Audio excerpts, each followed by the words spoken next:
আল্লাহ পাক কোরআনে সূরা নিসার মধ্যে বলেছেন ৪ নম্বর সূরা ৩ নম্বর আয়াতে তোমরা দুই দুই তিন তিন চারটা করে বিবাহ করো। ইনসাফ প্রতিষ্ঠা না করতে পারলে একটা ইনসাফ প্রতিষ্ঠা করা বড়ই কঠিন। আল্লাহ পাক কোরআনে কি বলেছেন? আল্লাহ পাক কোরআনে সূরা নিসার মধ্যে বলেছেন ৪ নম্বর সূরা ৩ নম্বর আয়াতে তোমরা দুই দুই তিন তিন চারটা করে বিবাহ করো। ইনসাফ প্রতিষ্ঠা না করতে পারলে একটা ইনসাফ প্রতিষ্ঠা করা বড়ই কঠিন। যাদের শারীরিক সামর্থ্য আছে এবং অর্থনৈতিকভাবে স্বাবলম্বী তারা একাধিক বিয়ে করতে পারে। আর যার একাধিক স্ত্রী আছে সে যদি কোনো একটা স্ত্রীর দিকে ঝুঁকে পড়ে, ইনসাফ প্রতিষ্ঠা না করে, সমতা বন্টন না করে, তাহলে কিয়ামতের দিন সে এক সাইডে বাঁকা হয়ে উঠবে, এক সাইডে ডোলা হয়ে উঠবে। তাহলে আপনাকে সতর্ক সাবধান হতে হবে।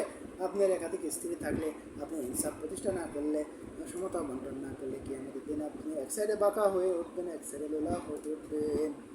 কিন্তু বর্তমান সময়ের নারীরা স্বামীর অবাধ্য, স্বামীকে সম্মান করতে চায় না, স্বামীর কথা মতো চলতে চায় না, স্বামীর মুখের ওপর কথা বলে, স্বামীর আনুগত্য করতে চায় না, পর্দা করতে চায় না, ঠিক মতো সালাত আদায় করতে চায় না, সালাত আদায় করলেও ঠিক মতো আদায় করে না, জহর করে আসরের উঠতে আর আসর করে মাগরিবের উঠতে।